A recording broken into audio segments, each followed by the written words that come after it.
Okay guys, tutubukan natin ang first time ni Mrs. nag-bake ng lobster tail. Anong tawag dito? It's a broiled, Broiled? not baked. Eh. It's broiled, okay. I But put it in the oven. I think the same pa rin. Yeah. Baked and broiled. Right. So, we have garlic bread going. Lime from the backyard. We don't know whose backyard, but it's a backyard. And now we have the lobster. Oh, I don't have a knife. Use your hand. So, Filipino kakain style. tayo Filipino way kasi wala tayong kutsara. I forgot. And you know what? Kasi medyo may price ito, we have to eat. Okay. Kailangan kunin mo lahat. Kailangan kunin natin lahat ng karne. Walang may iwan. And see how it tastes like. Tapos na akong kumain guys. Kasi ano yan, 12 kanina. So, But then binigyan ko yung parents ko ng 4. is it salty? Just right. I didn't put any salt. It's just the butter. Good. Sarap diba? It's better than steam. Pero di gonna love this one The too. real taste. Because you love lobster.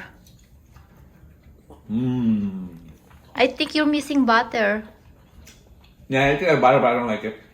I like it the way it is. Melody, how much of this you gonna eat? Come on, take a look at it. I'm still full from lunch. Okay, so ano siya,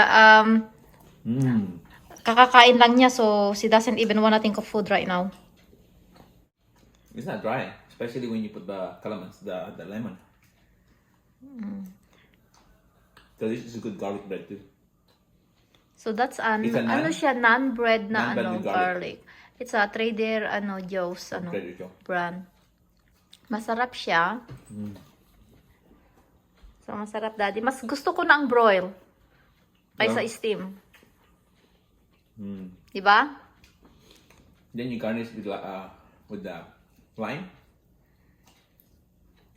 So lime ang gusto niya. Ako naman gusto ko lemon. Lemon tapos dip it in a butter. Kaya lang marami ng butter yan eh. I don't really butter. Yeah, buttery flavor na diba? They give you the creamy taste, the butter. It already has that because di ba binake mo na to with Yeah. with butter? Yes. Yeah, so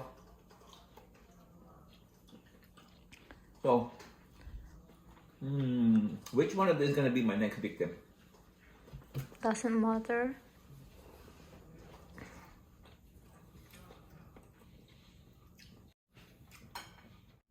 I enjoy the food.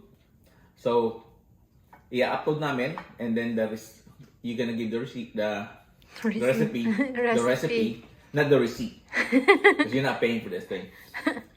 Yung recipe kung paano niya ginawa. It's really good. So, And madali lang, napakadali siya. how long it takes, the whole process?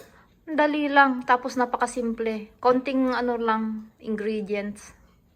I think the most important is Ang mahirap lang yung yung pagtanggal ng meat sa shell. this one. Yes. It's not hard for me.